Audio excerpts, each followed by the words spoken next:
Jesus. No. I'm not trying to end. Hello, everyone. It's Royce here, and I want to welcome you all to the Royce in the House YouTube channel. Tonight, we're going to be talking about Prince. And, Prince Rogers Nelson was born in June of 58, and he sadly left us way too soon in April of 2016 at the young age of 57. He accomplished a lot in his short career. There's a whole lot of stuff in the vault. I want to say hi to a couple of people. Let's see. Michael Nolan, we have a link up for you to hop on. Chris Elliott, same. We have a link up. Just scroll up just a little ways. I'll just put it on again, guys. Don't be shy. Yeah, so here's the link. Here's the link, friends. I want to say hi to Oberheim. Great to join us. Hey, Oberheim says, great day from Sydney, Australia, Royce. Oh man, I got to tell you, Oberheim, I was in Australia. We went to the Golden Sunshine Coast. I was surfing and we were just sightseeing and we'd never been to Australia before. It was quite a trip leaving that airport when everybody drives on the opposite side. And so I jumped on the freeway and everything's backwards. You know, it was kind of, it was a little difficult to get used to. My wife kept pulling me back off the curb because I looked the wrong way to walk across the street, and I wouldn't see the car coming from the other way. So anyway, so we have a link up. Great to have you here from Australia. I love Australia. We were there about a month or two after our 9/11 happened here, and everybody I met was so friendly. People would say things like, hey, we're with you, brother. Let's go get them. Let's go get them. You know, everybody was all excited about, helping America after what happened, at 9/11. So I really respect that about the Aussies. Jack's Music Corner is here. Good to see you, buddy. So anyway, we're talking about Prince. Died at the age of 57 in 2016. I mean, where does the time go, So anyway, American singer, songwriter, multi-instrumentalist. Played a lot of his songs. He played every single instrument.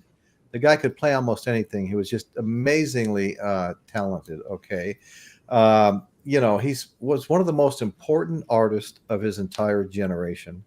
Now, I was a little late to the game when it came to Prince. I didn't like him instantly. I was listening to different kinds of rock and roll. And, it took me a while. I had nieces and stuff that were kids that were into him. They loved Purple Rain and Little Red Corvette and all of that. And I wasn't there at the time. Okay. I'm there now. I've got several Prince albums and plan on getting even more. So I'm definitely there now. He was flamboyant. He had a wide vocal range. Dave, were you a fan of Prince? Actually, I came into him later as you. I was kind of embarrassed to admit that I liked Prince because everybody said he's kind of effeminate, but he wouldn't steal your music, but he might steal your girl. Yeah, well, you know what? He had that high-pitched scream that he would do. And that was during the same period of time when Michael Jackson, was doing that continuously, So at first it was like, oh, no, not again. So anyway, he played a wide variety of music from rock, blues, hip hop, soul music, synth, new wave, R&B. I mean, he really kind of covered all the genres. Super, super talented guy. I highly recommend. I was going to put the link up for this and I didn't get the chance, but in 2004, Prince was inducted into the Rock and Roll Hall of Fame. And he was invited. There was a group of them that were invited. It's the same night George Harrison was inducted into the Rock and Roll Hall of Fame. And that is such an amazing video. Tom Petty's up there singing. You've got, Jeff Lynne from ELO. You've got Danny Harrison standing next to Tom Petty, George Harrison's son. You've got Steve Winwood playing the keyboards. I mean, it was just an amazing night. I mean, others that were inducted that same night, well, of course, was Tom Petty, George Harrison, Bob Seger, ZZ Top, Jeff Lynne, They were all being inducted that night, and others as well. Okay, into the Rock and Roll Hall of Fame. That was 2004. Okay, so I would encourage everybody to just go on YouTube or even Google and ask to see the 2014 Rock and Roll Hall of Fame "While My Guitar Gently Weeps" video, and watch Prince play that solo that he played. He really stole the show. People are still, all these years later, 20 years later, talking about the video. Oh, yeah. Some people call it the great, talking about the video, talking about his guitar solo. And some people, and I wouldn't agree that it's the greatest guitar solo of all time, but it is a fantastic solo. Yeah. And he really just kind of took the show over with that. Anyway, so it was amazing. So he was born in Minneapolis. He signed a record deal with Warner Brothers at the age of 19. Imagine that. Soon releasing the albums For You in 1978. Let's see, Dirty Mind, 1980. Controversy, 1981. Then 99, 92. His sixth album, Purple Rain, was released in 1984. And I remember just how huge that was. Purple Rain was, I mean, absolutely huge. You know, the video, the album, all of the music from that. I think that's when I starting to like him a little more, you know. Mm-hmm. And of course it just continued from that point. Okay. You know, he had the band, it was Prince and the Revolution. I think I have a poster of him in the band. I've only got like three copies of Purple Rain here. Don't ask me how that happened, but I remember accidentally double ordering the one with the purple vinyl, so I have two of them with the purple vinyl. Okay, so here we have Prince and the Revolution. Okay.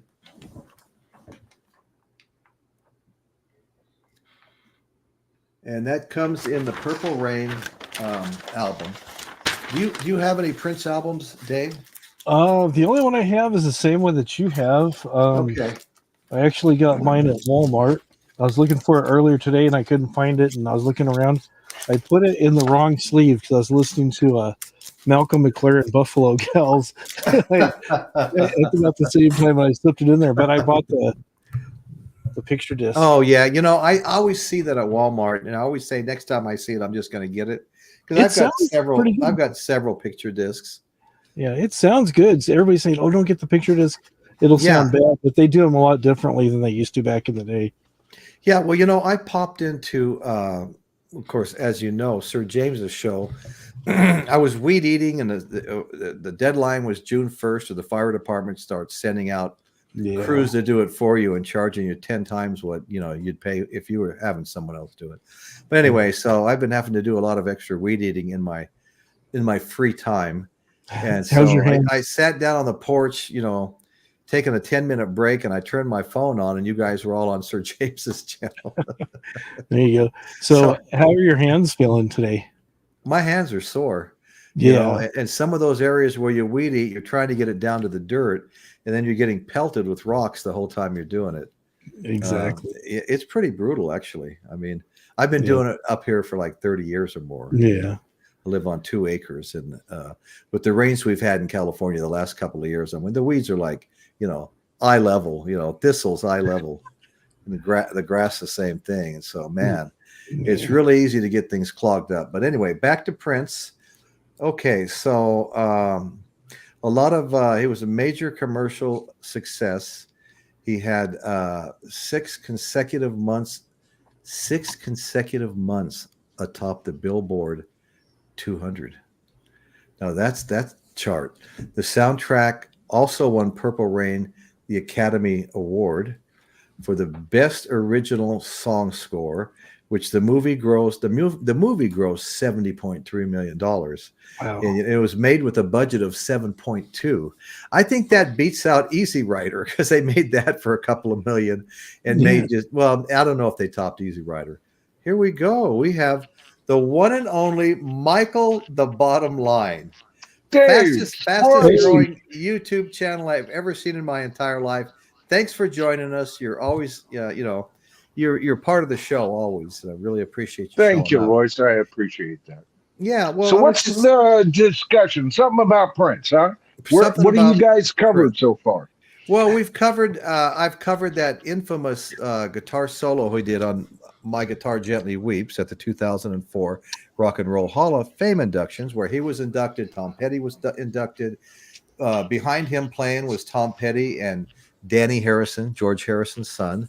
ZZ Top was inducted. Stevie Winwood was inducted. Jeff Lynne was inducted. I mean, the list is like on and on. But anyway, Prince was inducted that night. And he finally stepped into the middle of everything with a Telecaster and played one of the most mind-blowing solos of all time. People are still talking about the solo he played. When he got all done, he threw the guitar over his head. And I knew there was somebody that caught it, but I'm just not sure who. Yeah. You know? But I mean, that solo was just so damn iconic. Go ahead, Dave. Yeah, I was going to say, if you watch Tom in that video, there's supposed to be another verse, and Tom just kind of gives him a subtle nod, like, go for it. Yeah, well, you know what? I've heard different versions. I used to be on another YouTube show, and there was a young guy on there that played in bands, a couple of different bands, and was really knowledgeable, especially all the British bands. You know, he'd bring all this in the vinyl competition. He'd bring all this Bowie stuff that you couldn't even get here. You know, and he'd always win the vinyl competition. But anyway, I remember him saying Danny Harrison was upset that, you know, it was that whole thing was supposed to be about his dad. You know, well, that's why they were doing "While My Guitar Gently Weeps." George Harrison had passed already, and so it was all about his dad. And Prince sort of tried to steal the show. So that's one of the versions that Ashley Alexander told me, the guy from England who plays in bands. Whether or not I totally go along with that, because Danny was smiling the whole time, but I mean, what are you supposed to do? The guy's in front of you doing all these antiques, you know, and so anyway, whatever. That's what Ashley said. But anyway, so he grossed $70.3 million worldwide against $7.2 million to produce the movie Purple Rain. You know, I was just trying to compare that with Easy Rider, where they spent a couple of $1 million making that and sold and I don't know, made 100 or 150 million. You know? Yeah, you remember that, don't you? So critics regarded Purple Rain as one of the greatest musical films. After disbanding the Revolution, Prince released the album Sign of the Times, 1987, widely held by critics as the greatest work of his career. So, Michael, let me ask you, were you a Prince fan? Yes, but not a deep fan. Not a deep fan, and I wasn't an early fan. I was not an early fan. Right. I as soon as I heard 1999 Little Red Corvette on the radio, I got the album. Okay. And you know, of course, Purple Rain. I got a couple of his later albums, but you know what? It's been so long since I've actively listened to anything of his latter career. I'm certainly not an expert in this field for tonight, folks. But I will say this: phenomenal guitar player, first of all. Second of all, great songwriter, great vocalist, great band leader. How he puts things. Royce, you'll appreciate this.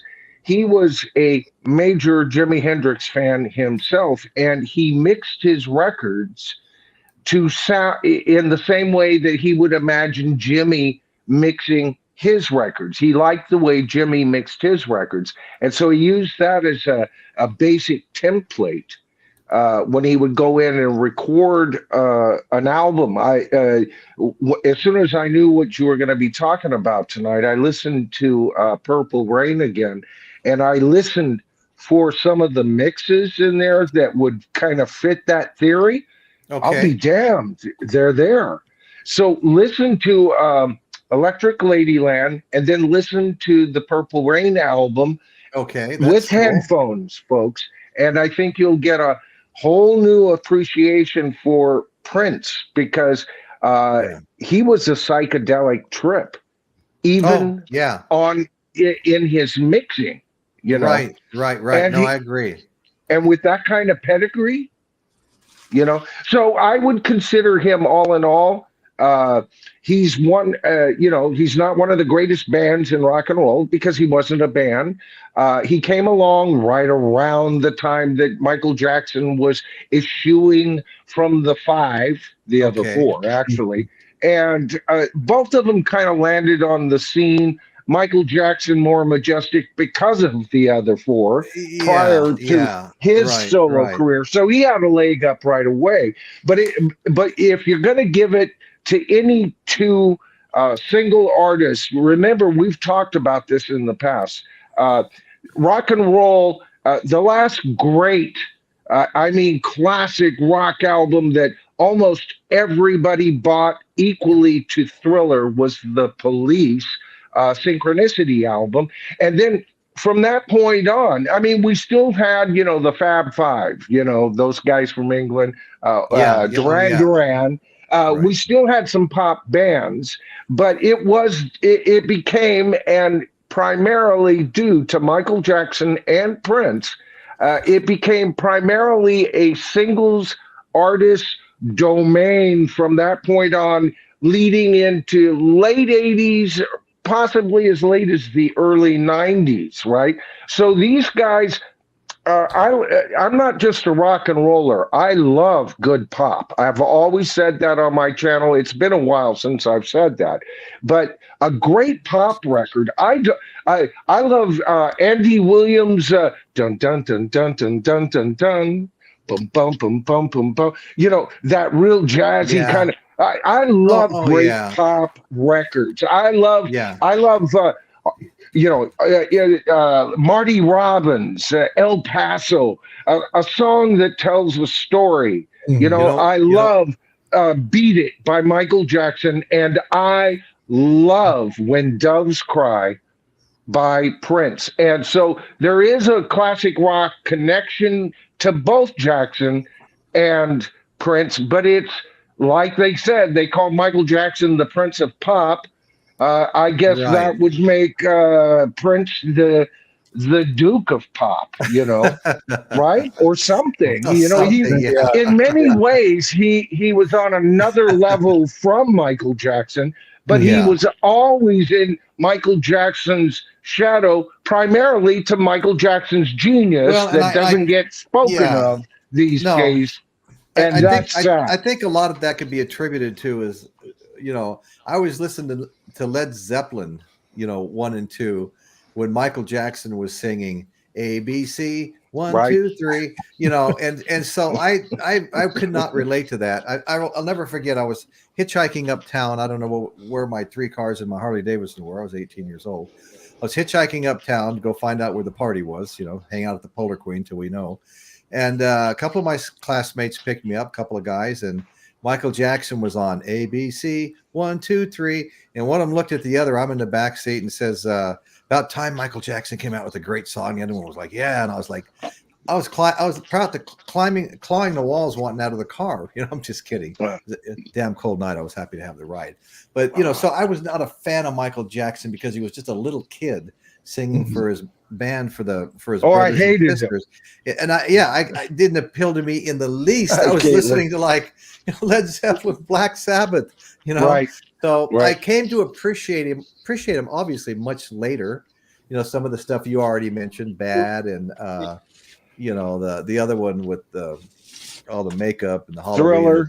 Thriller, yeah. The Thriller album, yeah. I have both those albums, and I all those music videos that came out, they were all fun to watch, man. They were great to watch, And it gave the 80s, since it was primarily, like I said, we weren't devoid of bands. We still had U2, right? But they were still developing and would get even better right into the 90s. But what's that we're looking at here? Purplerain. No, it's a picture disc.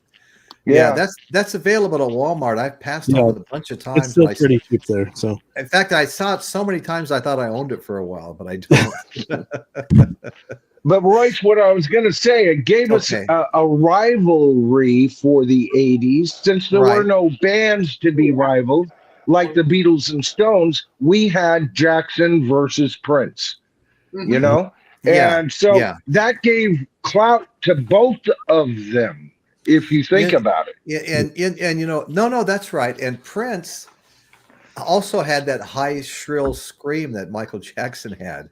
And not liking Michael Jackson at the time, it was really easy for me to not like Prince at the time as well, for a lot of those same reasons. But I have to tell you, I'm a fan of both today. Okay. Yeah. What did it for me was the 1999 album and those two cuts that I heard on the radio. Then I listened to the rest of the album. I go, this man's a solid songwriter. But again, I was listening from the perspective of a songwriter. And like I said, I love great pop. Primarily I'm a rocker.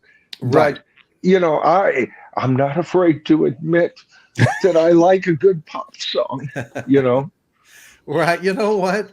I mean, how many years was it people really didn't know the difference, Right. I mean, the bands all came from England during the British invasion, and we called it rock and roll. We didn't call it pop and roll or pop or anything else. It was rock and roll. And then as things started to progress and bands got heavier and things like that, then we started like separating, if you weren't as heavy, you were pop. If you were heavier, you were rock and roll.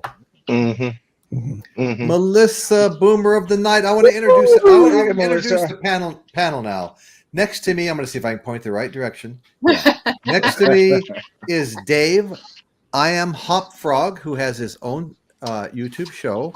Next to him in the corner is Michael Nolan, The Bottom Line, fastest growing YouTube show I've ever seen in my life. And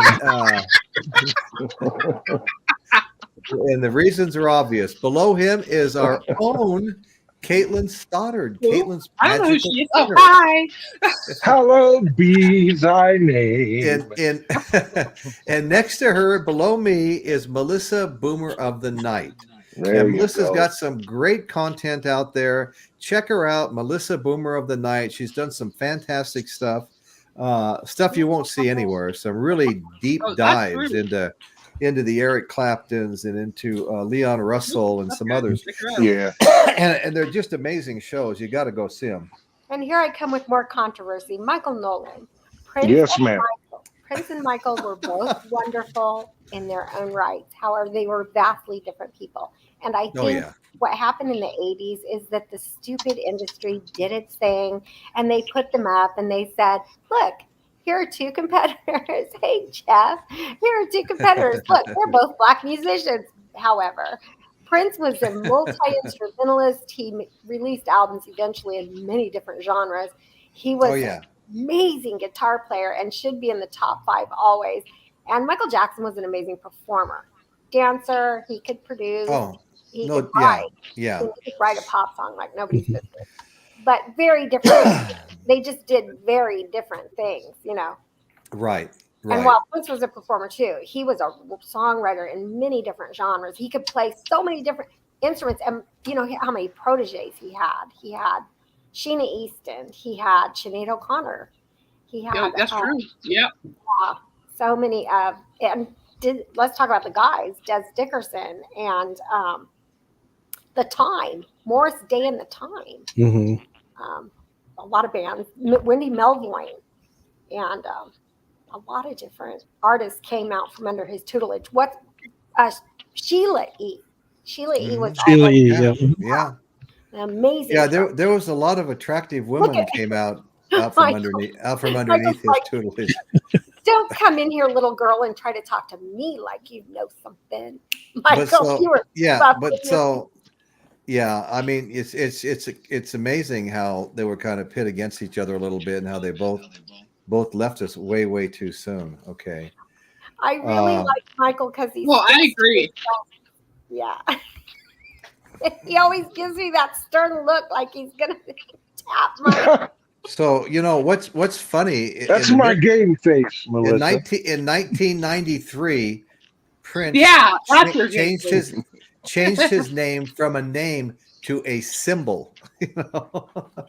And we've seen that before. Who else did that? Was it P. Diddy or Kanye West. One of them changed their name to something crazy. It's gotta be Diddy because I think that's the only. Anyway, so he was referred to then as often referred to as the artist formerly known as Prince. I thought that was simply the artist. And at the time, I thought that was him being a ridiculous baby. But then when I read the entire guide on it, I was shocked at the things they were trying to muffle. Right. Well, he was trying to get out from underneath his contract with Warner Brothers. Is exactly what he was doing. And as soon as he was out of it, he quit using that symbol as his name. But he continued for many years using it, even having his guitar shaped like it live after it. So it was a political maneuver. The man was smart. Of course. He's a genius. Yeah, it was smart. How much Purple Rain had sold and for how much he was still upside down in his contract, that was bonkers. That was nuts. Yeah, I've seen people go on successful concert tours, sold out stadiums, get back and still owe their handlers money. Oh, yeah. You know, and that's like that just makes me crazy. It's unbelievable. I mean, these people have been ripped off so bad over the years, you know. So anyway, you know, he prolific musician, songwriter. He released 39 albums, and they say it unreleased in his vault is just he built a vault beneath his house. It was recording all the time. And I don't know how many albums they say could be made from the information in that vault, but it's like, I don't know, 100 albums or something. It's just insane. But so he sold 100 million records worldwide during his lifetime, ranking him as the best-selling artist of all time. Now, I thought Michael Jackson was actually the best-selling artist of all time, barely beating out the Eagles after he died, you know, because... Well, if you're talking about albums, that's true. I don't know about artist of all time. I know that Thriller is the greatest selling album of all time. Eagles is either at number 2 or 3 on that list. He's the best selling artist, not album artist. Yeah. That's pretty amazing. Okay.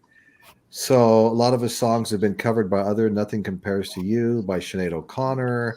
Manic Monday by the Bangles, another Manic Monday. That was a fun song. The Bangles were fun to watch. Oh yeah. So anyway, I was a big fan. Yeah, of course. Yeah. Anyway, so they both grew on me. I mean, of course, tonight we're talking about Prince. Initially, I didn't like him. I thought he was a little too teeny bop. Hey, we got Gringo Pines. Hi, Gringo. Gringo Pines, James Watson, Jeff Davidson, Oberheim, Steve Fish. We've been joined by so many great people. And I've kind of saw in the comments where it seems like we have a thumbs up for everybody in the chat. So I want to thank everybody for that, because the importance of that is the more thumbs up or likes that get hit, you know, it actually gives your show an opportunity to be put in front of people that are searching for content. If you don't get any likes, it's not going to be pushed out there by YouTube. If you're getting a lot of likes, when people are searching for something, your show's one of maybe several that get presented to them, and so you get a chance to have somebody watch your show, which gives you a view. Somebody that might subscribe to your show if they enjoy the content, and so it's just one of those ways that we YouTube creators try to grow our shows. And it is the easiest way to support Royce's channel, folks. Guess what? That translates to his success. You know what I mean? Well, I had a recent video that I think it's around, well, it's 26 or 7,000 views in the last 3.5 weeks or so. And it's been phenomenal. I think that one show gave me like 149 subscribers or something. Yeah, you know, and I mean, even the monetization of it, because the commercials get watched, is probably $50-$60 from one show. You know. Yep. So another reason why you want to play by the rules. But see, folks, and that's, you know, what happens is a thumbs up. I think, you know, I've heard Rachel say the magic number is for every 50. kicks the algorithm kicks it into a higher level, another 50 at higher level. I don't know what the exact numbers are, but I can tell you from my channel, that's it seems to flow every 50, it goes, kicks in. And so what you guys are doing is, without even paying a buck, you're helping you're helping Royce keep the lights on, folks. Yeah, keep the lights on. Hey, my good friend Jeff Davidson. Caitlin, Jeff is here. Prince and Michael, we're both Elvis fans, and we got another good friend of mine, George Music for All 4 Seasons. George is a great guy. Go check out George's show, everybody. George has a big show. He's got good stuff going on over there. I've been trying to sneak in there. Sadly, I went back to work last week. It was such a tough week. I was just exhausted by the time I got home. I was falling asleep on the couch about the minute I took my last bite of dinner, and waking up at 1 o'clock in the morning, hoping I could go back to sleep. But anyway, so it was really a slow week for me to do anything but work and come home and pass out. But that's okay. That's life. But anyway, so I got behind on watching people's shows and things like that, behind on planning for my upcoming shows. I do have a lot of small stuff in the can that's going to wind up being pre-recorded shows. The pre-recorded shows have been very successful, starting with the Glenn Campbell one where I got, 2,700 views. And then I came in with the later one, the later one that's got 26 or 7,000 views, and even some of the ones I didn't expect to do that much kind of blew up the last few weeks. So anyway, I'm trying. It's going to be a hard act to follow, beating some of those numbers coming coming up in the future. But anyway. I was going to mention to you that I think this is why people don't subscribe to me, because I'm such a cold hard bitch. But I was going to mention. What? What are you saying? Oh, that I'm rude? Yeah. Well, I haven't seen that. I think you would have liked Prince if you'd come across him earlier. What do you think, Hop Frog, Kate? Because you guys know Prince's first couple of albums, don't you? Mm-hmm. Yeah. I don't think he was poppy. He had some pretty gnarly stuff. I honestly viewed him more of like rock. Well, he was also nasty. I mean, I think a little bit rock and pop mixed together on some albums. His songs were very explicit. Some of them are, He played the Arts Festival. Well, according to Tiffany Gore, they were. Johnny L, there's a link up, buddy. There's a link up. They would take. I just want to say that I actually uploaded some pictures of Prince, and the hard thing was there was so many of them where he was almost wearing nothing. I had to skip those, of course. Yeah. John. I'm gonna show a couple of pictures here while we're iconic. Okay, so. Iconic, that's iconic. This one I love. In the middle is Danny Harrison, George Harrison's son. George, Prince, and Tom Petty are all getting inducted that night in 2004 to the Rock and Roll Hall of Fame. That's a heartbreak. Along with many others, ZZ Top, Jeff Lynne, Steve. I like his Yeah, I love those guitars. He had a yellow one very similar to that too. Yep. Yeah. And while the people who inherited money picked through the bones, they didn't even know him. I like the fashion in that one. Yeah, I wonder if that's Vanity on the left. I watched Action Jackson the other night, and she starred in that. Yeah, and I hadn't seen that movie since about the time it came out. But anyway, yeah, she became. It was kind of. I always liked Prince's fashion. It's like he always brought his a certain style of fashion to whatever generation he was in making that record. There was always a sense of style, but it was always different styles. It was very Very flamboyant, that's for sure. Yeah, he had the complete package of the image and everything. But it was when he came out, it was uncool because me and my friends were listening to Iron Maiden and Black Flag and a mix of metal and punk and stuff. To say you like Prince, that's saying, hey, meet me after school and I'll just hold my hands. You guys can beat the heck out of me if you want to, because everybody says he's. That's exactly right, Dave. Yeah, like I just told my story a little while ago. You probably heard it about Michael Jackson, right? Yeah, I'm listening to Led Zeppelin and all these great heavy, psychedelic rock bands, Hendrix, and I get picked up by a couple of classmates. I'm hitchhiking uptown to go find the next party, and there's a link up, Johnny L. I'm telling you, there's a link up. Get your butt up here, Johnny. They picked me up. They picked me up, and what's playing on the radio is Michael Jackson, ABC 1, 2, 3, and I just and one looked at the other and said, "About time Michael came out with a great song." Now you know what ABC isn't that? Didn't that come out in the spring of 1970, as I recall? Right as Let It Be. Yeah. And the song "Let It Be" came out, and I freaking hated the Jackson 5 because they were charting so high in competition with the Beatles. I think it was the ABC single. I should look it up.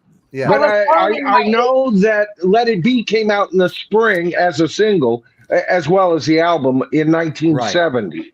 Right. So springish summer. Wasn't that ABC? Maybe somebody in the that would have been just about the right time. Yeah, I was junior or senior. Now I was 15 at that time, and yes, Dave, you're right, because put yourself in my era at the time that you were listening and making these choices.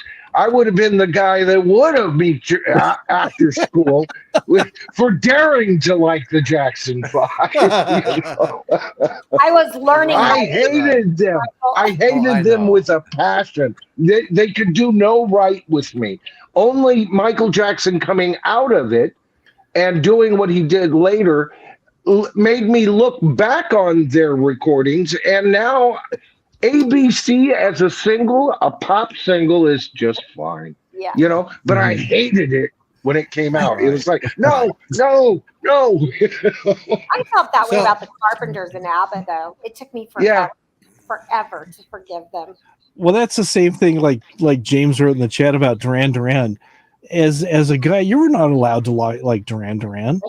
But John Taylor, you listen to his bass lines and it's just like, I loved him. Yeah, I loved your mind. So I listen to Duran Duran. Just don't tell anybody. So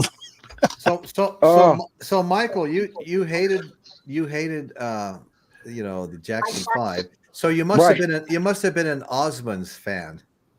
Oh God, no! I thought the Osmond was a pale imitation of the Jackson 5. Is what I thought. And again.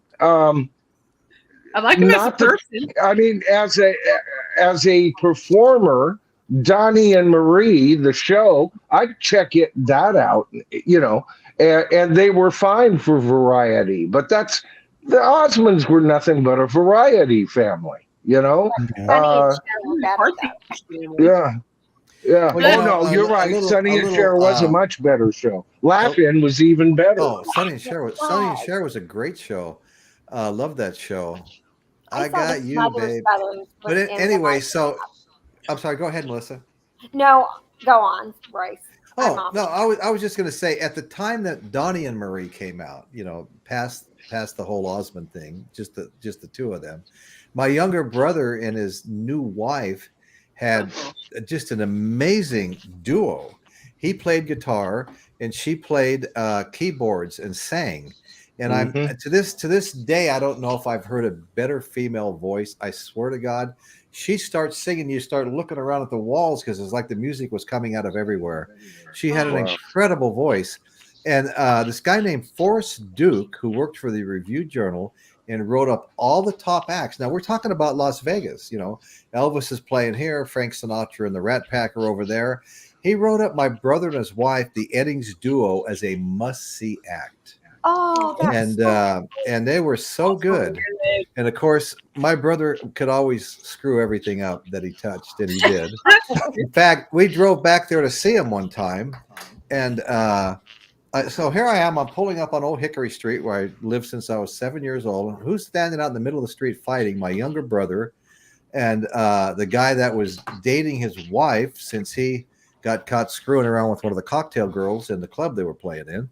So I get in the, I pull up, and I'm right in the middle of just a shit show, you know. And my brother, the guy rushes my brother, and my brother gets him on the ground, works him a little bit. I'm like, oh, great. At least I don't have to like help him, you know. And so the guy's, you know, keeps, you know, wanting to go at it again. And my brother, well, the same thing's going to happen, you know. So what's the point, you know? And I was like, he sounds just like me.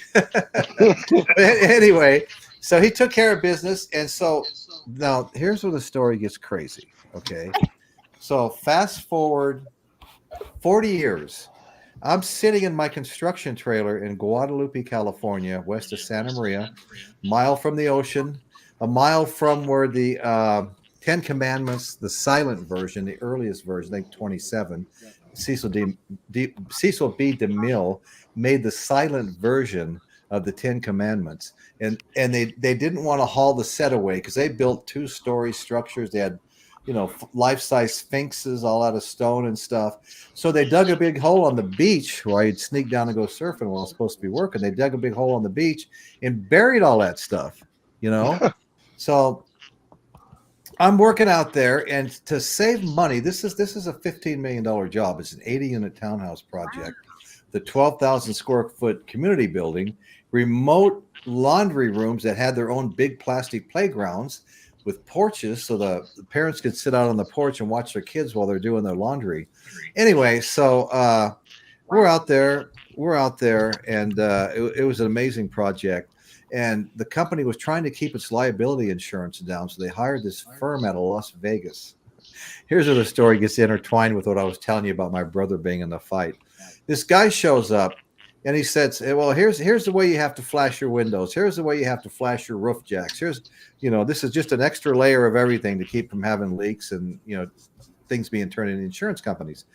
So I finally said, well, where are you from anyway? And he goes, Las Vegas. I go, you're kidding me. You're from Vegas? I grew up in Vegas. I go, did you know my younger brother, Richie Eddings? Well, this was a guy. This was the guy that my younger brother was fighting in the middle of the street that night. Oh my god! Oh my god! Oh god!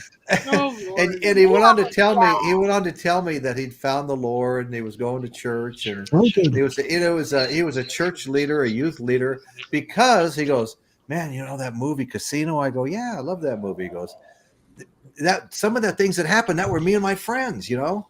He said, we robbed this boat store. We pulled in there. You and your brother? Pardon me? Okay, Jeff. Yes, this is your Facebook. No. The guy my brother was fighting with.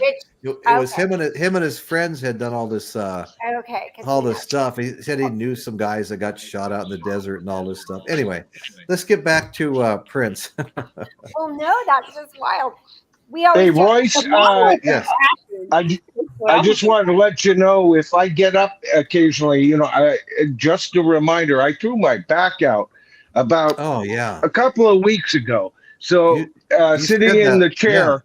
Yeah. So if you guys see me off screen like this, just you know, bear with me. I'm getting better, but I'm still tender. Yeah, understand, Michael. I'm gonna show a couple of Prince albums.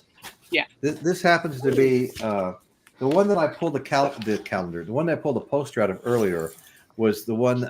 It's black vinyl.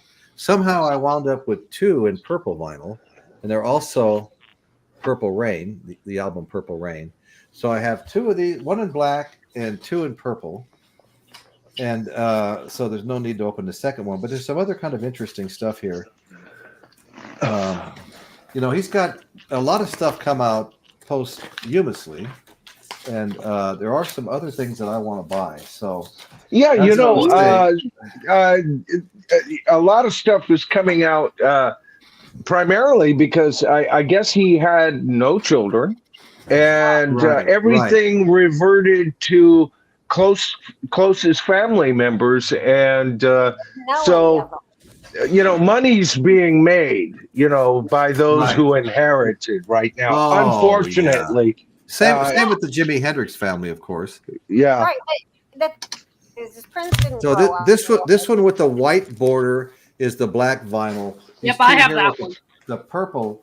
Okay, let me see if this shows up on the. Yeah, it does. I see it. Okay. Oh, nice. Yeah, it's closed it.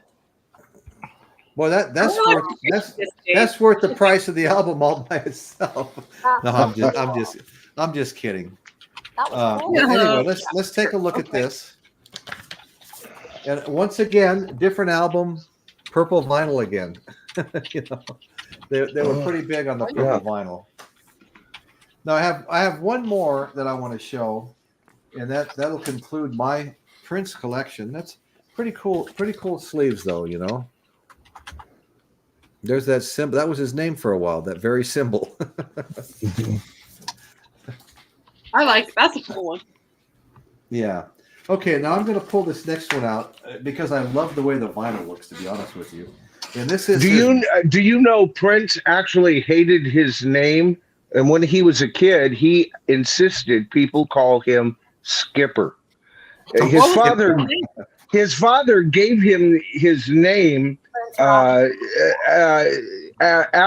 a character that his father kind of portrayed in a jazz trio, right? Really? Yeah. And so, okay. Yeah. So he gave him his name. So Prince is his first name, but he never liked it. Prince. He wanted to be called Skipper, which makes me want to be Gilligan, right? Prince Rogers Nelson was his name, right?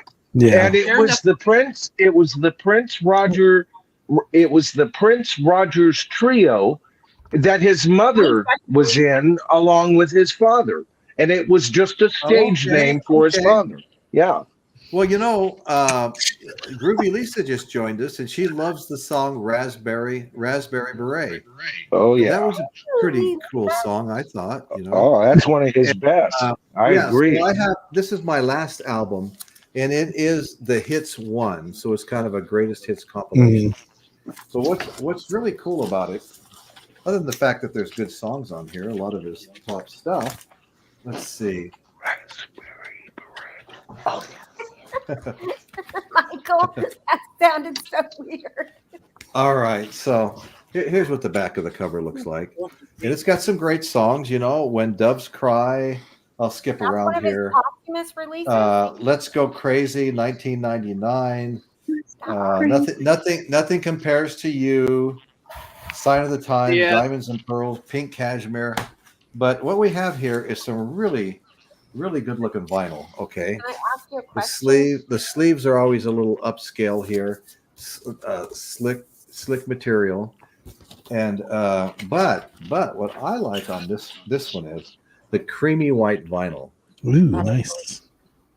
Royce, did you say that is a posthumous release? I'm sure it is. I hadn't seen it prior to. Yeah. Artwork. The two sides. There are two sides. His relatives that broke up. They broke off two groups. Okay. And they didn't break down into. It's weird. Like some of them were of some parent heritage, and some were of others, but they didn't break down in the same line. It was weird. They broke down instead into what groups wanted to release certain kind of music and what groups wanted to release others. So they have different voices and different record labels that they're siding with. And I thought that was just so greedy. I thought that was weird. Well, yeah. Well, you know what? That kind of brings up a thing that's happening in the news right now, too. We see examples. Prince is an excellent example. Hendrix is another. Hi, Johnny.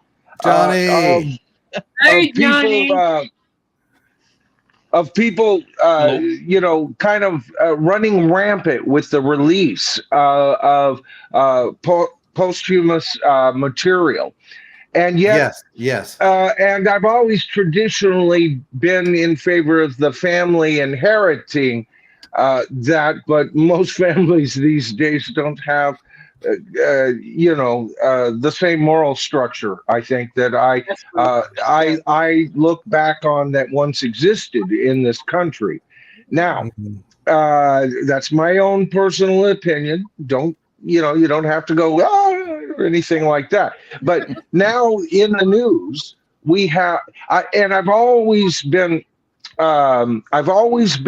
against artists selling their catalog to big corporations. And now in the news, Queen is on the verge of selling their catalog for $1 billion.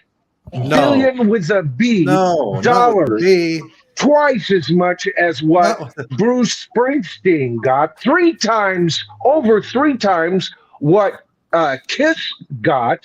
And I kind of, now I know that means there's going to be a corporate approach to, see, I'm in a dilemma, and this is one of the things on my channel that is one of my major things that I talk about in my videos from time to time, and that is the selling of classic rock's precious catalog that represents the art of our generation, or my generation. Not everybody here on the panel is from my generation, but you know what I'm saying? I agree. Where do we go from here now? I agree with you 100%, but where we split on it is I did so much research for my 3, and they aren't all 3 up, so you would never know where I did all this. But I did so much research into the death clause and how the record companies muscle people, and they just keep taking them to court. It costs so much money for them to audit their own money that so at some point it becomes this, forget it. We'll just take what we can and get out of here. Even for bands like the Eagles, even for artists like Billy Joel. And so they just take what they can and leave. Because who does? Who takes what they can? The artist. Yeah, because at some point these labels just keep muscling them and muscling them and muscling them. I see what you're talking about. Yeah. Yes, you're absolutely right. I wasn't sure what direction you were coming from, Melissa. No, Michael, what I was saying is I fully agree with you 100%. But what I saw after doing 3 45-minute videos on how horrible these labels are doing these days, 360, it's called a 360 deal. They own your name. They own every part of you. Right. They're putting it on perfumes in Japan. Well, in the case of Kiss, they own your freaking image. Yeah. Okay. Which I'm against. They have a cologne that smells like leather in Japan, and they had no say in it. Yep. I gotta ask the Music Sanctuary in the chat here a question. I've been leaving his message up for a longest time. There's a Prince album nobody ever talks about, the Black Album. My understanding is that's a very rare and very valuable album if you have the OG. So I just wanted to ask you, do you have the OG of that original pressing? Yeah, hey, Royce, Jeff wanted to know if the Black Album ain't good. I haven't heard it. Oh, there's your answer, Jeff. Okay. I haven't either. No, but I know that it's valuable. Let me put it that way. He may have answered already. I'm finally coming across Johnny saying he's backstage. Jesus. I don't know how long you were back there. Oh my God! Sorry, bro. I lost my hair. See, by being backstage for a long time. Oh my God! Well, you see what you did, right. And it's all my like Michael. I had long hair like Michael. Hey, I just got my hair cut, dude. 6 inches right off the bottom. Yep. You guys remember the song "Homecoming Queen's Got a Gun"? Yeah. Julie Brown. Yeah. Michael. This is the question for Michael. Every time I see John, it reminds me of that song because at the end she goes, "I did it with Johnny." Yeah, Mike's got the spins. I live near Minneapolis. We love Prince. Yeah, he was from Minneapolis, right? I have a question for Michael. Okay. Yeah, go for it. Michael, because you probably know this. I was just wondering this about just now when you were talking about the catalogs being sold and stuff. Now, these big corporations, once they get their hands on these catalogs, that's it. But I was wondering, when they get their hands on this catalog, do they have a say in what quality of vinyl they put out, like reissues and stuff like that as well? Or I don't have any idea on that. I don't think they do. Yeah, I don't know how it works from that end, Johnny. Okay, let me tell you what I learned. So Eric Clapton is a perfect example of how that's not the case. So even after Bobby Whitlock, and you can go to Bobby and Coco's channel to confirm what I'm saying because it's their channel I learned it from. But after Eric Clapton got his come to Jesus moment from Bobby Whitlock going on Jules Holland's show in 2000, Eric Clapton had a moment of consciousness and said, I'm going to make right by all the songwriters I've stolen from. And Eric wanted to stop all of this Polygram, Polydor, Sony BMG, all of these over and over, greatest hits every other year.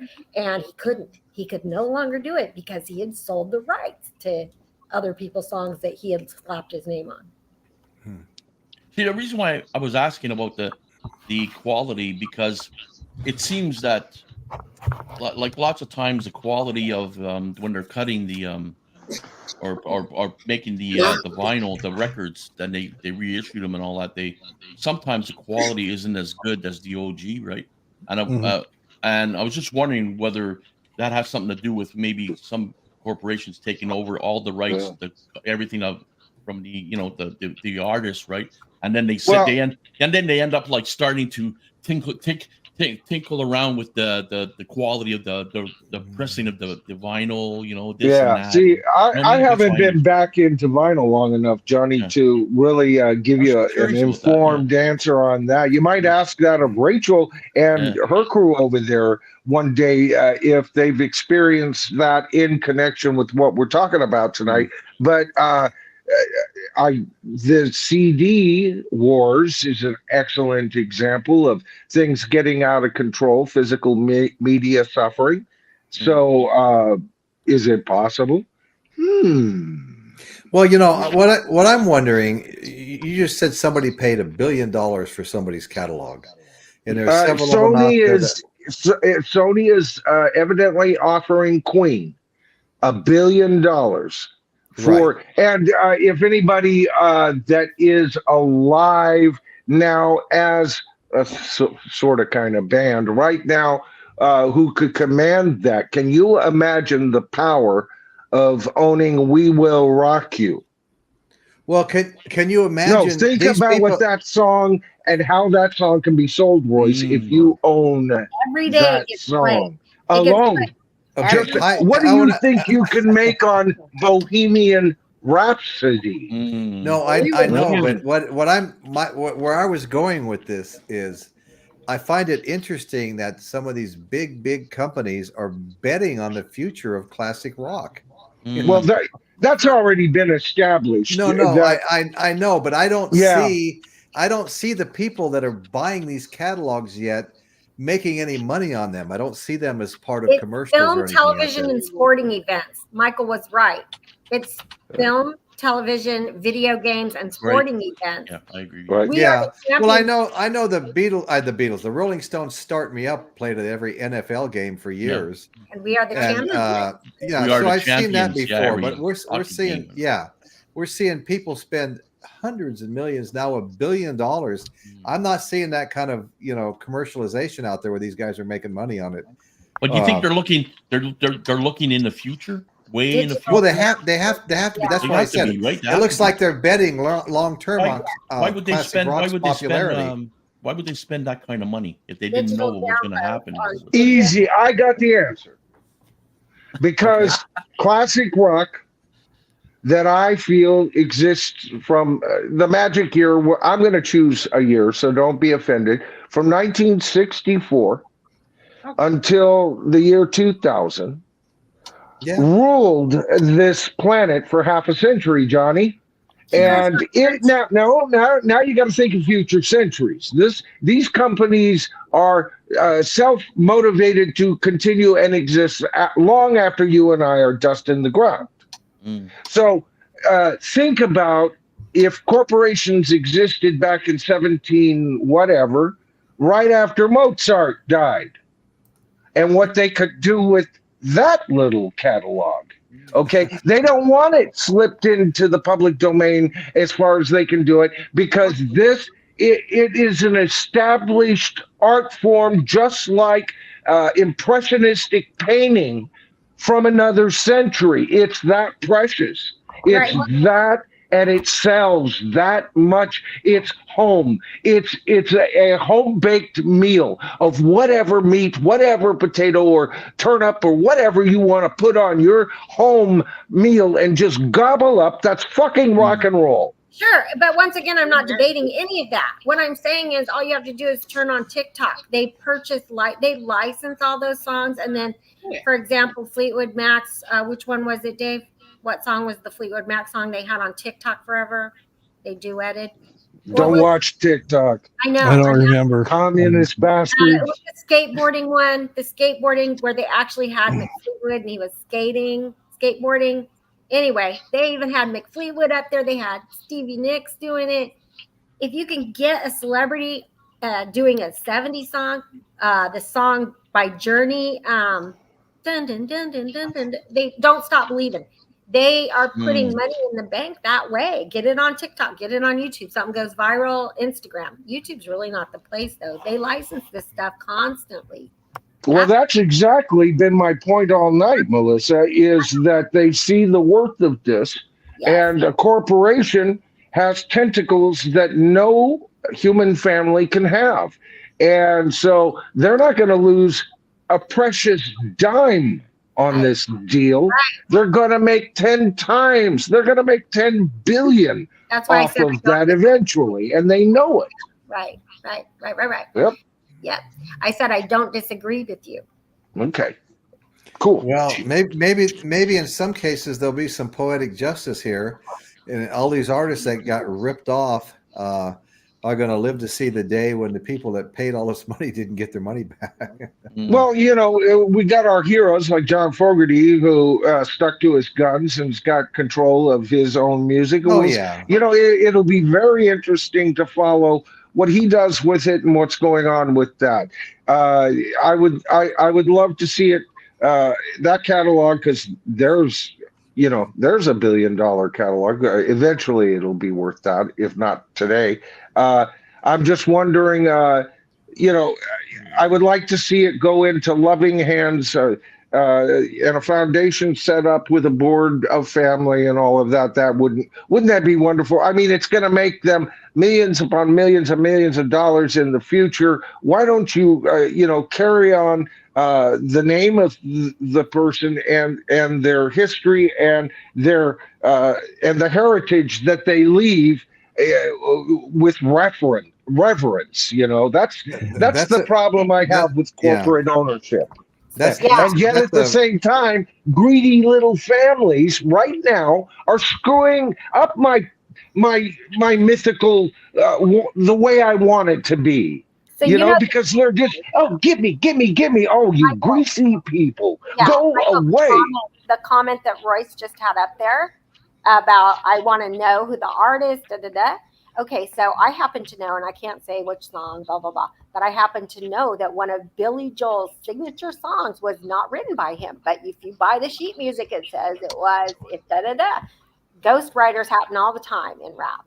Ghostwriters happen all the time in a lot of music, and they're allowed, if they purchase the rights, they're allowed. So, Royce, the reason why I came up, well, to see you guys, of course, but the reason why I came, because you got Prince, you were talking about Prince and everything, and I just wanted to put my 2 cents in it. That, by the way, Johnny, it is good to see you. I haven't shared a panel with you in a while, so I just want to say, hey, thanks, Michael. Same here. Hey, Purple Rain is my favorite. I love his guitars. His guitars were fantastic. He was a sharp dressed, cool guy. And the guy was brilliant as a musician and an artist. I agree. That's my take. That's my take. Anyway. Yeah, no, hey, Johnny, I totally agree with you. Totally. Yes, like very I said, valid. I was a little late to the game. You know, I didn't like him instantly. I was listening to different kind of music. It was more like what my nieces, you know, were listening to, and I thought it was a little teeny bop at first, but I grew to totally respect his artistry and his talent. Artistry. You know what, Royce? For me, you know, the '80s hitting. I was prepped for the '80s by the Police. I remember being aware of the Police in '79 and got their first album, or the album with Roxanne. That's the first one, right? And I loved it. But I hated punk. I couldn't stand punk. But I always hated punk too. Right. And so when the Clash and the Police rose from that punk era, or that punk their punk beginnings, and became more accessible, and then I called it it was the new wave, and for a while it was called the new wave. The first half of the '80s was so freaking exciting, and by the year 1982, when it was really gearing in, I was 27 years old, but I also was actively multi-track recording and writing songs, and so I was actively listening to pop radio kind of in a semi-professional way, and I loved it. I thought it was the most exciting time in rock history, except for the 60s. You know, the growth we had. Yeah, right. But So I heard something you out of brought your up- voices now. And let me ask you a question. Did you not watch it with the advent of MTV go from one of the most exciting times in 80, 81, 82 to one of the grossest times after it got corporate monetized? Oh, God. Yeah, I agree. Okay, there we are. You and I are right there, Michael. Yep. So you brought Michael, you brought up punk. Now, I'm not a punk guy either, but I don't know this. Well, this is relevant to Mike bringing up punk. I saw a heart-wrenching short on YouTube. Some people must have seen it, with Johnny Rotten, talking about heroin and all that. That was really heart-wrenching to watch that. Like, you can see he was saying that from the heart. You know, all this stuff. Interesting you brought that up, because I was going to add that over time I started to warm up to the Sex Pistols and like them a little bit. I was still disgusted by Johnny Rotten, and always will be. Yeah. But you know, I was on another show, and Caitlin knows what I was talking about, because she was there too, and so was Jeff Davidson and Bill Kay and a bunch of others. But on that other show, one of the guys that was usually a panelist was Ed Stasium, and Stasium was a producer. And one of the bands he produced was the Maroons.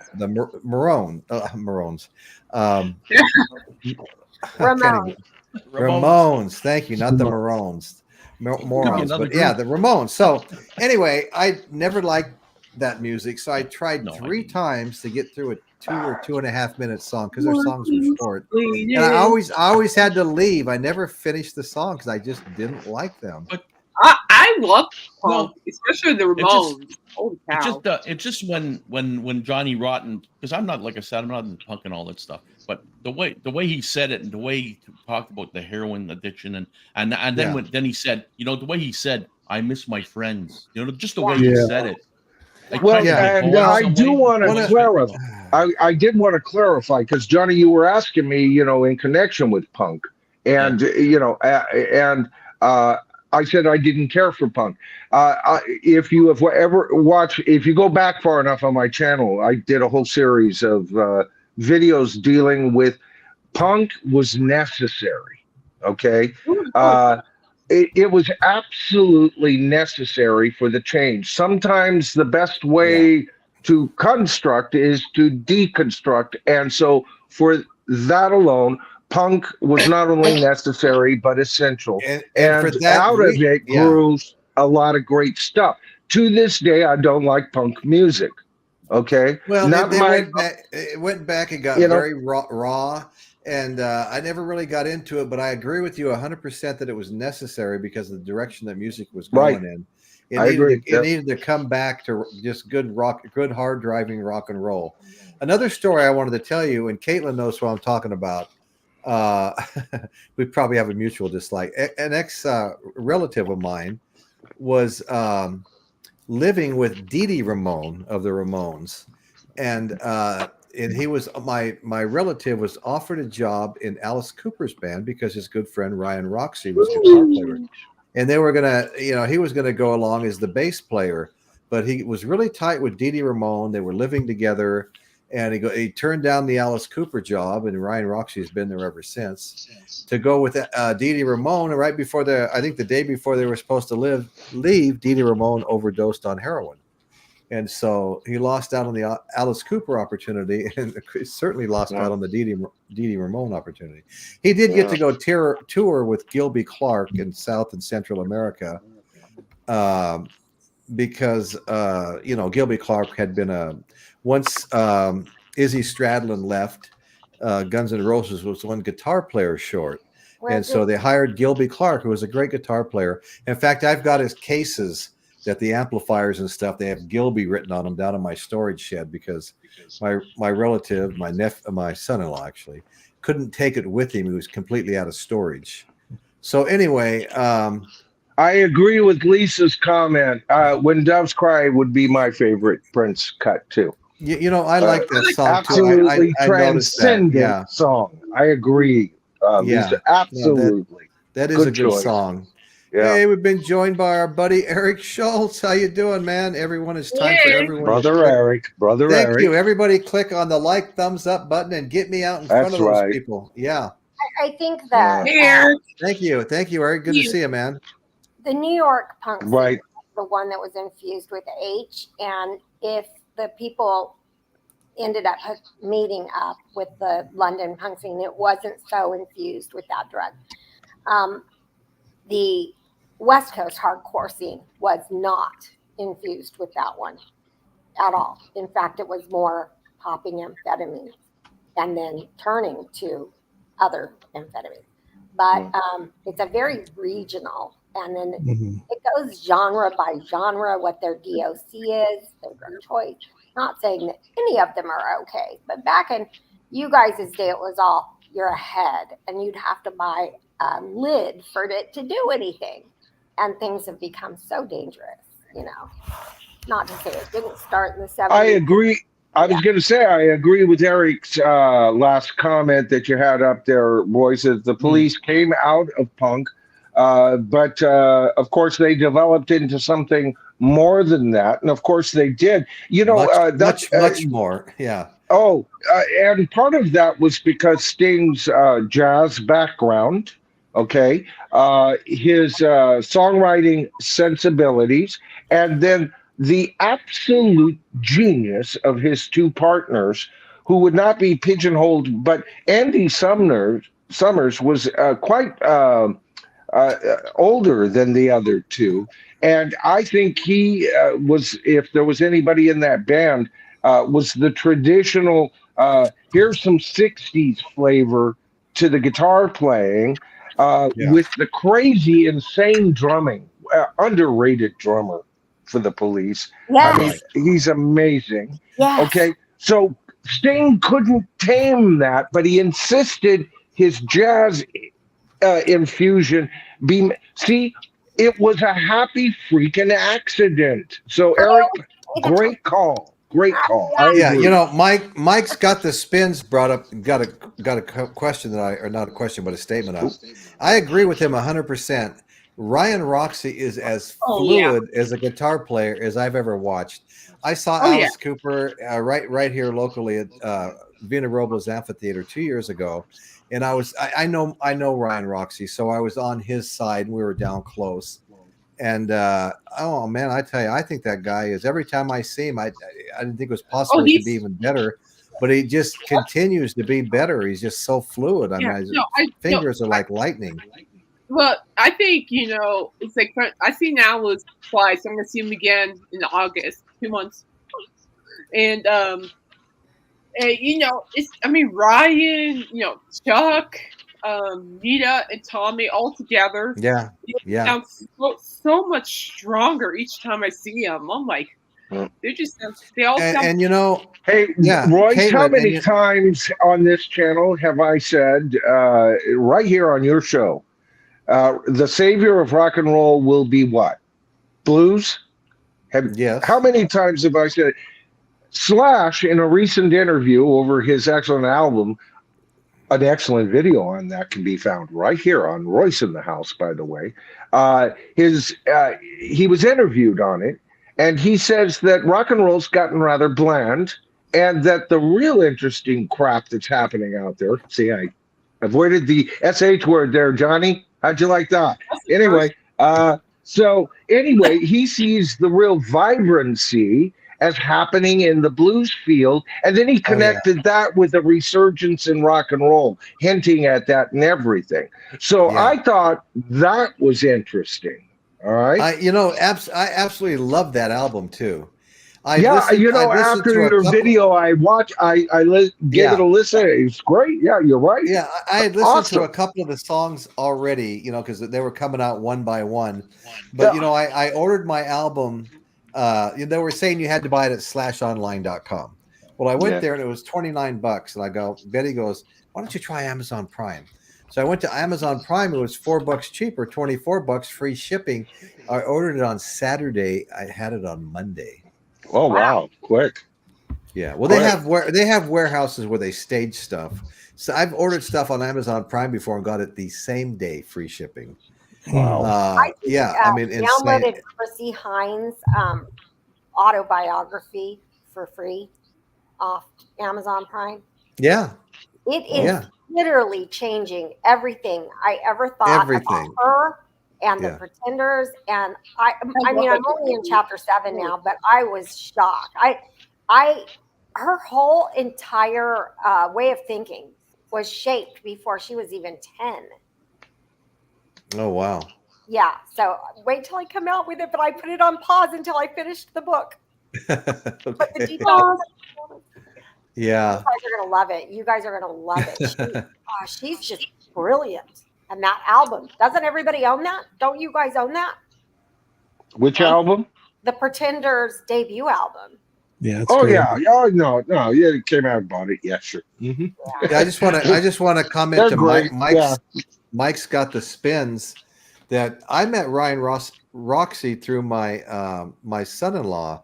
They played in a band together in New York that was about to sign a record label, and I know Caitlin now. We had another guy that came to the old show that does all of that spooky music, Horror House. Huh? The horror. He does the whole. It's called Horror House. He's making album after album of music that would belong in horror movies.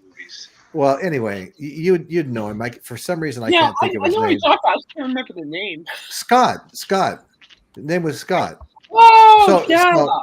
So Scott, my son-in-law, and Ryan Roxy were in a band together back in New York, and they were. As Scott told me, they were about to sign with a record label, and what happened is Ryan Roxy got impatient and moved out west, and that's where he got hooked up with people like Alice Cooper and wound up being in that band. My son-in-law stayed in New York too long. By the time he got out here, grunge had taken over because they like to do. Beatles type music and stuff, and they did it very well too. But anyway, so I just wanted to comment to Mike because Mike met Ryan outside of Alice's bus.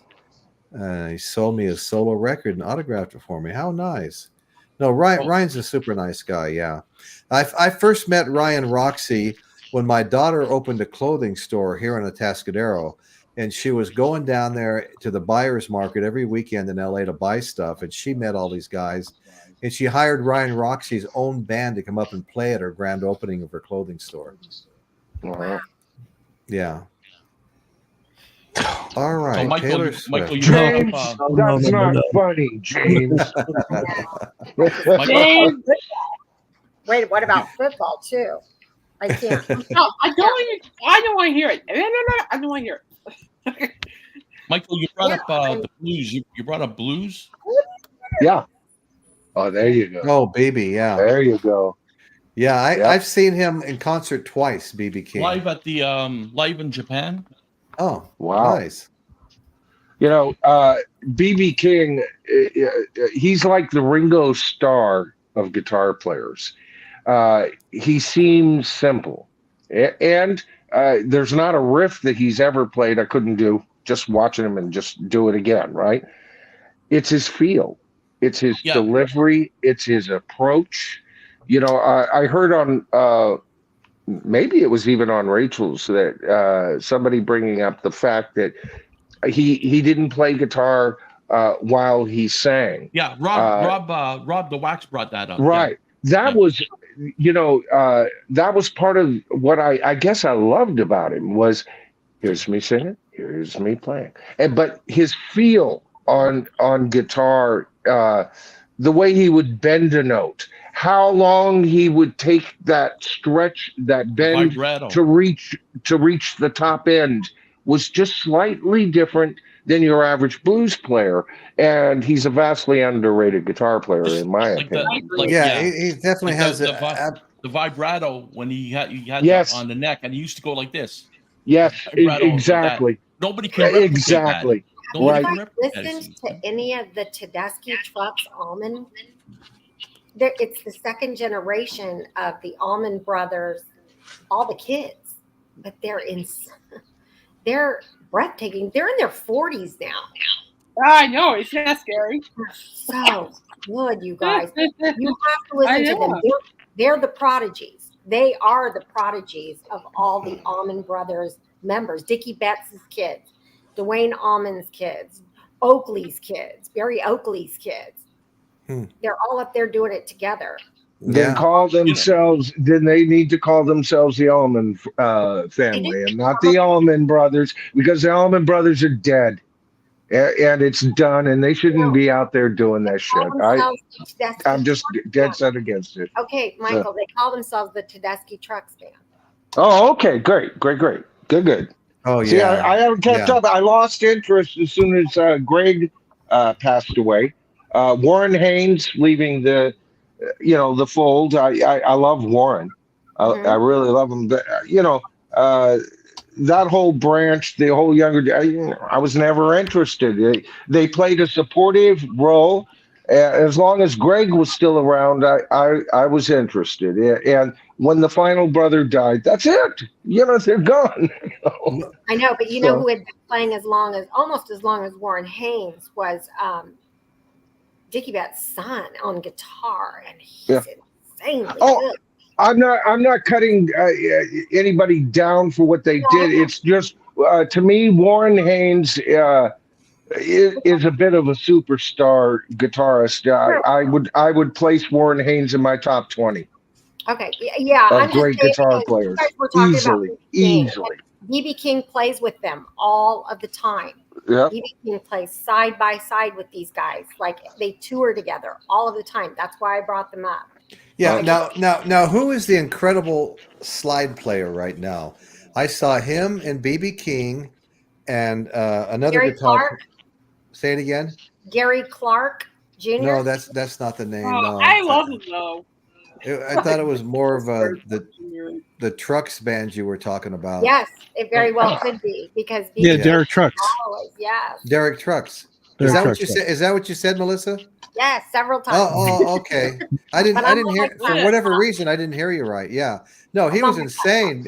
BB King and the other guys, they didn't really even want to play with him. He was so good. Yeah. So Derek Trucks. There are so many named after Dwayne. There are 3 different Dwaynes because when Dwayne died, and then there are Oakleys, there are Bettses, and it's all the second generation of the Allman Brother kids, and they're all prodigies. It's nuts.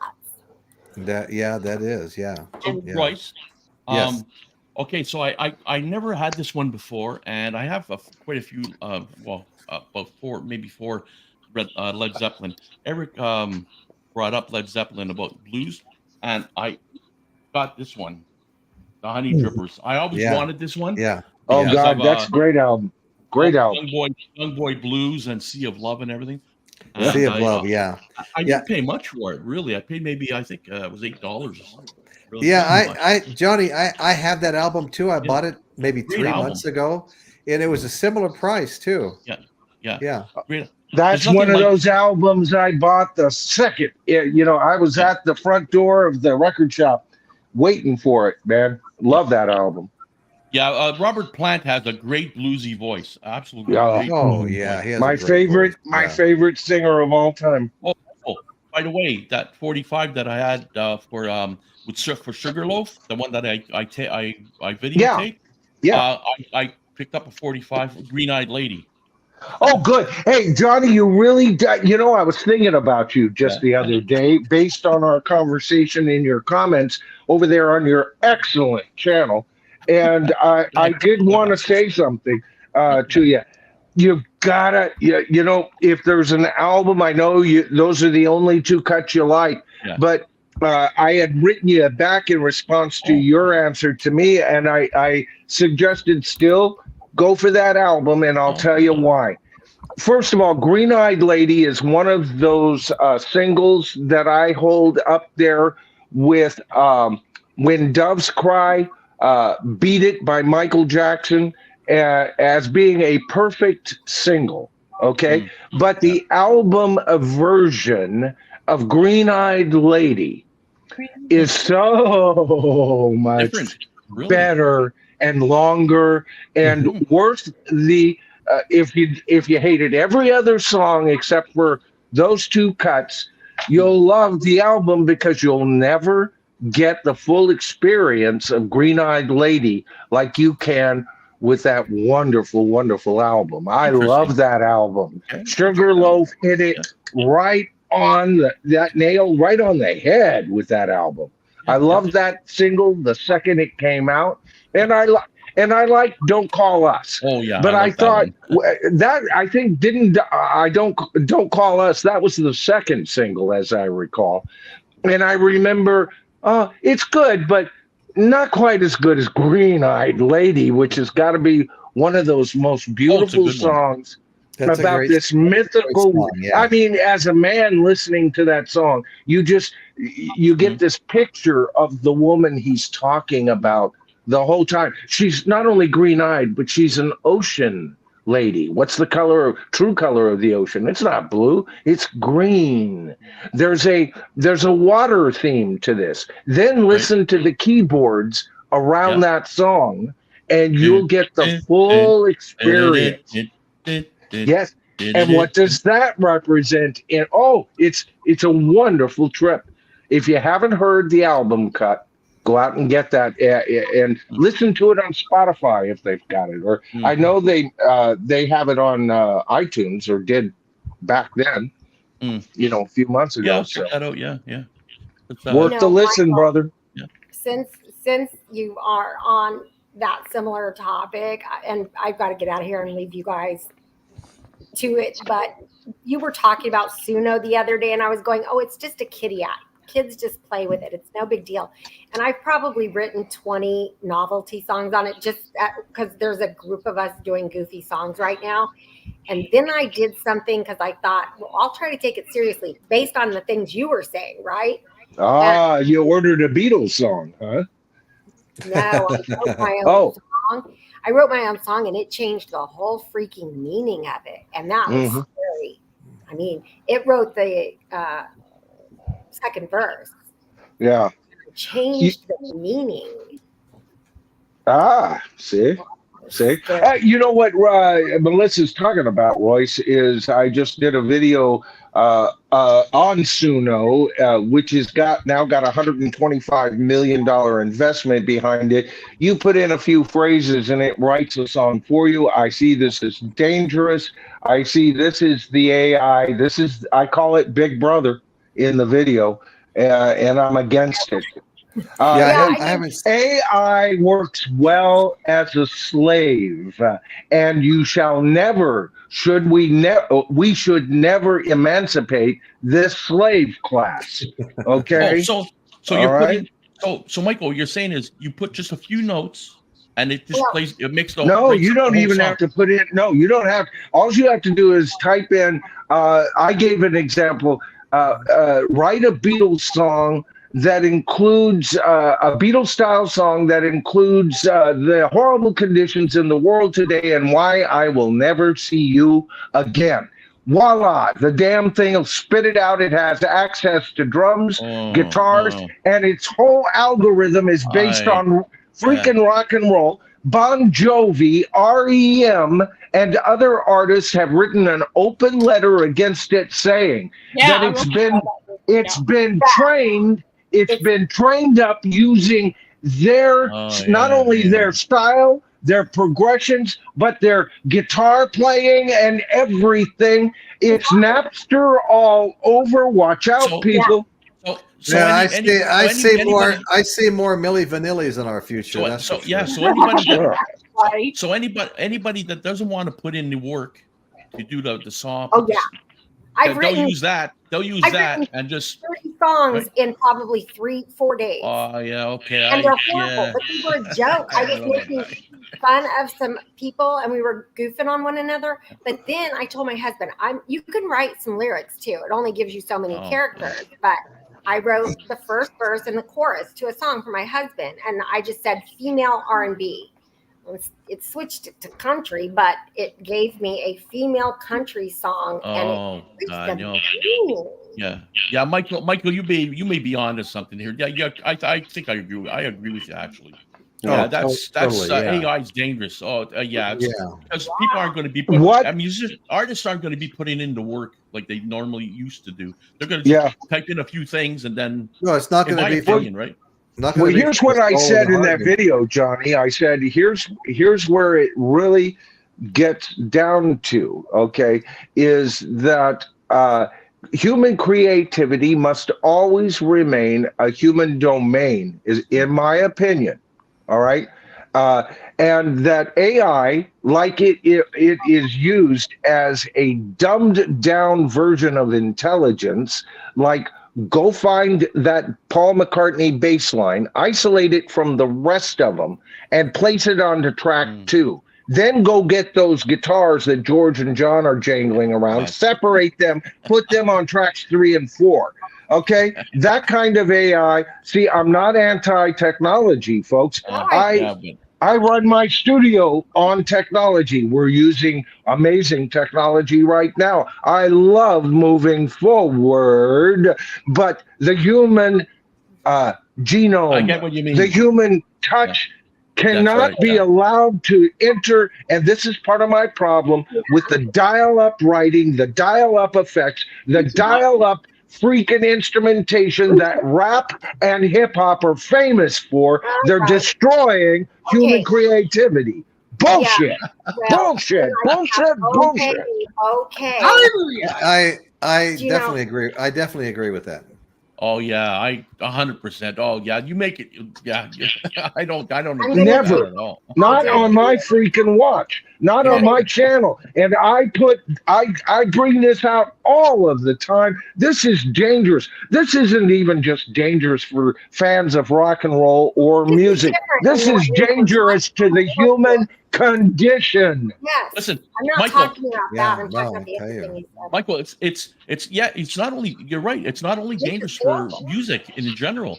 It's dangerous for some notorious people can use that who I heard that to imitate a loved one's voice, call you to say they're in jail. Well, that's and you think it's that happened, person, right. and they'll scam you out of the money. Yeah, Like that's or you'll get some damn personality up here starting to glitch, and you'll realize that he's fake. That's happened. I am not looking forward to any of that at all. I've read an article, Michael. I'm afraid that somebody created a real AI AIDS band not too long ago. Oh yeah, no, I even show a picture of him in my video. I go, how about these? Yeah, I bring it up in my video. It's on my iPad. I bring it right there because we discussed the article, and I bring it right up for you to see it. I go, how about these guys? They have two hits out. They're making music. They have fans, and they don't freaking exist. Now, and they look photorealistic. So yes, they look excellent. But I want to let you guys know something. So what the Suno app is, though, it's cheesy machine learning and it sounds like robotic crap. However, next year, Tesla is actually releasing true AI. See, Dusty Spins is absolutely correct. The Pandora's box. That's right. That's what I was referring to. You can't. I don't know. Well, you only have to bite on one apple. That's all I got to say. Hey, go back to the yeah, you're right, Melissa. This is a really Dave, you're right too. Well, the real band. They're a good band. Yes, I'm like going through. I'm kind of having some technical difficulties right now of my own. I'm not really sure what's going on with all this thing. It's kind of hard.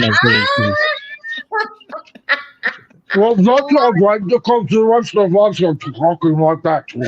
I know we were starting to sound pretty old. I'm telling you. You know, on that note, sorry about that, Dave. we're an hour and a half in now, so we're gonna like close the show. The hell you say? I want to start by thanking everybody that's watching now and will be watching in the future. We really appreciate that.